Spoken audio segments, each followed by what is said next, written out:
রবিবারের দুপুরে মাংস হবে না বন্ধুরা? এটা কি সম্ভব বলো? চিকেন হোক বা মাটন, কিছু তো একটা থাকতেই হবে। কি ঠিক বললাম তো বন্ধুরা? আর আজ আমি তোমাদের সাথে শেয়ার করব একটা দারুণ সুস্বাদু চিকেন কষা। আর আজ আমি তোমাদেরকে বানিয়ে দেখাবো মশলা চিকেন কষা। তো চলো তাহলে আজ এই চিকেন কষাটা কি করে বানাচ্ছি তোমাদেরকে দেখিয়ে দিই। এখানে দেখো আমি 600 গ্রাম চিকেন নিয়েছি আর চিকেনটাকে খুব ভালোভাবে ধুয়ে নিয়েছি। সাথে কয়েকটা আলুকেও আমি কেটে ধুয়ে নিয়েছি। আর মশলার মধ্যে নিয়েছি পেঁয়াজ, টমেটো, কয়েকটা পাকা লঙ্কা, আদা, রসুন। এগুলোকেও খুব ভালো করে বেছে কেটে আমি ধুয়ে রেখেছি। আর মশলার মধ্যে এদিকে নিয়েছি শুকনো লঙ্কা, গোটা গরম মশলা, ধনে, জিরে, তেজপাতা।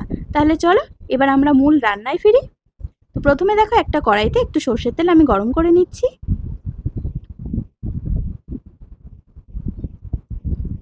তেলটা কিন্তু খুব ভালোভাবে গরম হয়ে গেছে। এবার ওই তেলের মধ্যে আমি দিয়ে দিচ্ছি কেটে রাখা আলুগুলো। আলুগুলো দেওয়া হয়ে গেলে ওর মধ্যে দিয়ে দিচ্ছি স্বাদ মতো নুন আর দিয়ে দিচ্ছি হলুদ। এবার আলুগুলোকে হালকা হাতে একটু নেড়ে দেবো। ব্যাস, এদিকে যতক্ষণ আলুগুলো ভাজা হচ্ছে আমি এদিকে চিকেনের মধ্যে একটু লবণ আর হলুদ মাখিয়ে নিচ্ছি। আর এখানে যে মেটেটা দেখছো না, এটা কিন্তু রিশানির জন্য আনা হয়। আমাদের বাড়িতে মাংস আনলেই এখন মেটে একটু একটু আনা হয়। রিশানি যেহেতু মাংস এখনো খাওয়া শেখেনি, তাই ওই মেটেটাই ওকে দেওয়া হয়। তো এখানে দেখো আমি লবণ হলুদ দিয়ে মাংসটাকে খুব ভালো করে মাখিয়ে নিলাম। তো এভাবেই যতক্ষণ আলু ভাজা হচ্ছে ততক্ষণ মাংসটা এরকম মাখানো থাক। তো আলুগুলো দেখো এদিকে আমাদের প্রায় কিন্তু ভাজা হয়ে এসেছে। এবার আমি আলুগুলোকে আস্তে আস্তে তুলে নেব। যেহেতু আমরা বাঙালি, তাই আলু ছাড়া মাংস কিন্তু একেবারেই আমাদের কাছে অসম্পূর্ণ একটা খাওয়া দাওয়া।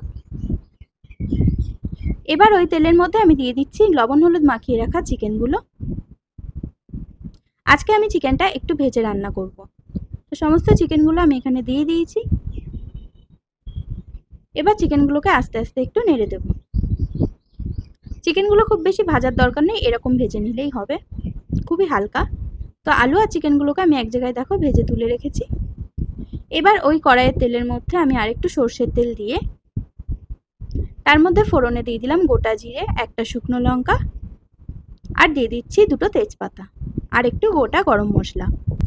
তো ফোড়নটা এদিকে আমাদের হয়ে গেল। এবার আমি দিয়ে দেবো পেঁয়াজ, আদা, রসুন বাটা। এর সাথে আমি দিয়ে দিচ্ছি জিরে আর যে কাঁচা পাকা লঙ্কাগুলো রেখেছিলাম সেগুলো আর শুকনো লঙ্কার একটা পেস্ট। সমস্ত কিছু দিয়ে খুব ভালো করে একটু কষিয়ে নেব। ততক্ষণ পর্যন্ত কষে নেব বন্ধুরা যতক্ষণ না মশলা থেকে তেল ছেড়ে আসছে। আর এই মশলা কষানোর সময় কিন্তু অবশ্যই খেয়াল রাখতে হবে যাতে মশলাটা পুড়ে না যায়। প্রয়োজনে তোমরা এতে একটু জল দিয়ে নিতে পারো। এবার এর মধ্যে দিয়ে দিচ্ছি আমি বেটে রাখা টমেটো। টমেটো বাটাটা দিয়ে আবারও খুব ভালো করে এটাকে কষে নেব। তো মশলা কিন্তু আমাদের প্রায় এদিকে কষানো রেডি। এবার আমি এর মধ্যে দিয়ে দিচ্ছি ভেজে রাখা চিকেনগুলো।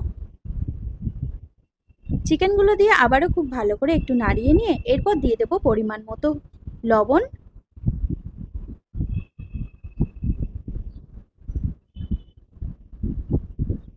আর দিয়ে দেবো পরিমাণ মতো হলুদ।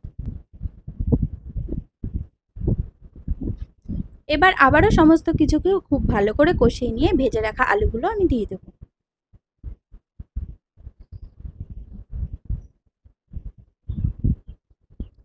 আলুগুলো দিয়ে খুব ভালো করে কষিয়ে নেব।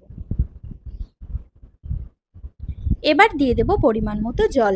আর এখানে অবশ্যই কিন্তু গরম জল ব্যবহার করতে হবে, যেহেতু আমাদের চিকেন আলু দুটোই কিন্তু ভেজে রাখা ছিল, তাই খুব একটা বেশি সময় লাগবে না এই চিকেন কারিটা তৈরি হতে। তো দেখতেই পারছো ঝোল কিন্তু একদম টকবক করে ফুটে উঠেছে।